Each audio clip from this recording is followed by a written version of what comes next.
This morning, we're going to stretch the meaning of the chalice, the central symbol of our faith. Before we do that, though, we should remember that it does have a particular history. Unitarian Universalism is a very malleable tradition with room for a beautiful variety. Still, there's a core, a history, a set of ideas and values that we embrace together. Our flaming chalice has a couple of different historical roots. The one that we tell most often is that the symbol comes from the Unitarian Service Committee. During World War II, the Unitarian Service Committee was founded to help war refugees escape persecution. A daring rescue mission was undertaken on the precipice of World War II. Waitstill and Martha Sharp, a Unitarian minister and his wife, left their children behind in the care of their congregation and committed to a life-threatening mission in Europe. Over 2 dangerous years, they helped save imperiled Jews and refugees fleeing the Nazi occupation across Europe.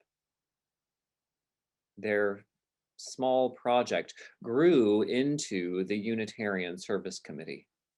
The new organization needed a symbol to identify itself as it worked its way through the Allied underground in Nazi Germany. So in 1941, the Unitarian Service Committee commissioned the artist Hans Deutsch to create a new symbol for the organization.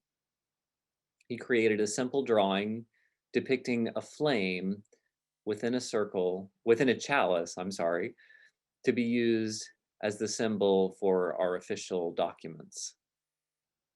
The chalice he designed and the Unitarian Universalist Service Committee live on today as vibrant symbols of our faith. That's the story that most of us know because it talks about how we incorporated the chalice in American Unitarianism. There's another story that may have inspired that one, though, that's much older. The older source of the chalice comes from Jan Hus, a Czech priest and a forerunner of the Reformation. 100 years before the Reformation was in full swing, in 1415, Jan Hus was burned at the stake for his heretical ideas. He believed that lay people should be able to participate in the communion cup as well as the priests. Back in those days, the communion wine was available only to priests, while the laities got the bread. Jan Hus offered a revolutionary message that the laity should have access to the most holy element in the church. Against the grain of Catholic doctrine, he argued that this powerful, saving source of life shouldn't be reserved for priests alone. Still today in the Christian world, the elements of communion are grounds for serious debate.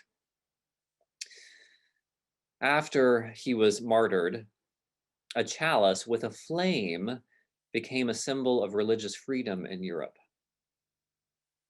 As a side note, I'll say tuck this story away in your brain because next month when we celebrate flower communion, a ritual that also has its roots in sacrifice in Czechoslovakia. So the chalice that we light every Sunday has quite the history. The symbol isn't limited to our history, though. For some people, the flame and the chalice represents the light of truth or the warmth of community. The circle around the chalice reminds some of our universalism and our embrace of universal ideas. This Sunday, though, it's the open space within the chalice that catches my attention. It speaks of our capacity to receive and to pour out. It's actually kind of common in spiritual writing to use the metaphor of different types of vessels to describe the human experience. Our hymnal contains a reading from the Muslim poet Kabir, who speaks of himself as a clay jug containing multitudes of mysteries and wonder. The poem ends, "Friend, listen. The God who I love is inside." Even a little teacup can be a metaphor for the human mind. Empty cup mind is a Buddhist description of approaching life with a sense of humility and curiosity. Empty cup mind is often illustrated with a story. It says that a very proud young monk visited a monastery. He asked to preach the senior monk, the most senior monk in the monastery. When he arrived, he explained that he had completed all his studies and excelled, and he thought he would stop by just to see if this older monk had anything to teach. The older monk invited the younger monk to discuss over tea. They sat together. Once the tea was ready, the older monk began filling the teacup. He filled the cup and just kept on pouring until hot tea spilled everywhere. The young monk said, "You old fool, how could I learn anything from you? You can't even tell when a cup is full." The older monk replied, "Just like this cup. Your mind is so full of ideas that there is no room for any more. Come to me with an empty cup mind, and then you will learn something." Whether it's the chalice of our being or the teacup of our mind, the point is we need to pay attention to what enters to fill us and what flows out of us to the rest of the world. Throughout our lives, we're taking in the ideas around us, and in turn, we offer ideas back into the world.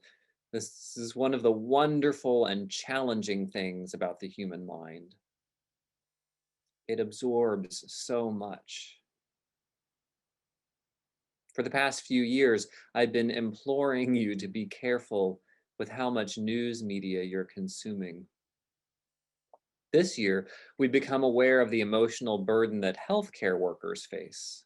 Hospital nurses, in particular, have been witness to a seemingly bottomless suffering and isolation. They're not momentary witness to a one-time emergency. Quite the opposite. Shift after shift, week after week, month after month, they've been present to the emotional horrors of COVID. To survive that, they have to carefully guard the boundaries of their heart, caring enough to be present and to do their job compassionately without opening themselves to receive the fire hose of grief that's pointed their way. Even with the best boundaries, some heartache enters. It has to be acknowledged and cared for gently. And then they go home, attempting to open again to love, beauty, and hope of their spouses and children and faith. Attending to the chalice of their being is a Herculean emotional task. In varying degrees, other caring professionals and frontline workers tend carefully to what they allow into their hearts and what they take home and pour out to their family over dinner. In fact, we all do. We all every day absorb the news and we support our friends. We also hopefully get some sunshine and beauty and hope to fill up our cup.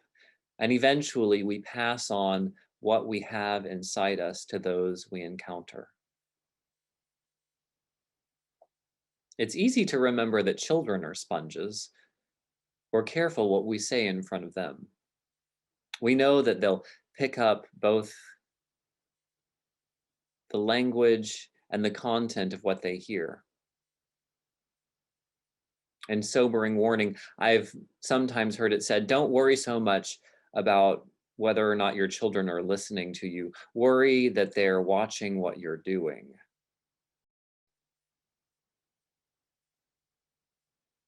The truth is, we never grow out of this receptivity.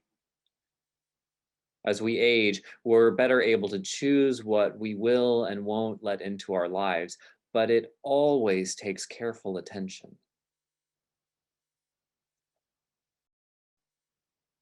In addition to monitoring the flow of ideas and emotions, each of us is a steward of material resources as well. Each of us has a stream of financial income and expense. Care must be taken in that arena as well. It can seem that the income part, how much money comes to us, is just something that happens, especially later in life. But there are decisions that we make about career paths, investments, and retirement. More and more people pursue side gigs to supplement their primary income or combine several different part-time jobs. I think we all know by now that more is not always the answer. At least a couple of Tapestry members I know of have chosen to leave high stress, high paying jobs for more enjoyable life options. Unfortunately, we can't afford to all simply follow our passions either. We have to make some hard choices about the income side. More frequently, nearly every day actually, we make decisions about how much of that money to hold on to and how much to spend and what we'll spend it on. Much of that discernment hinges on a question of how much is enough. How much money do we need to thrive? It's something that we all may define differently. As I was thinking about it this week, here's what I came up with. I need to be able to afford housing that's safe and that feels like a home. And I know that's really subjective, feeling like home. I need enough for good food, not just subsistence, but not luxurious dining either. Just nutritious food that satisfies the soul. I think we all need some financial resource to maintain relationships that are important to us. If family lives far away, that could be a big expense.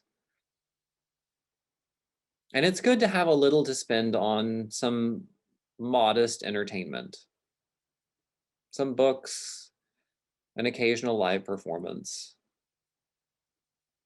To me, that's the picture of thriving. That's what would go on my list of enough.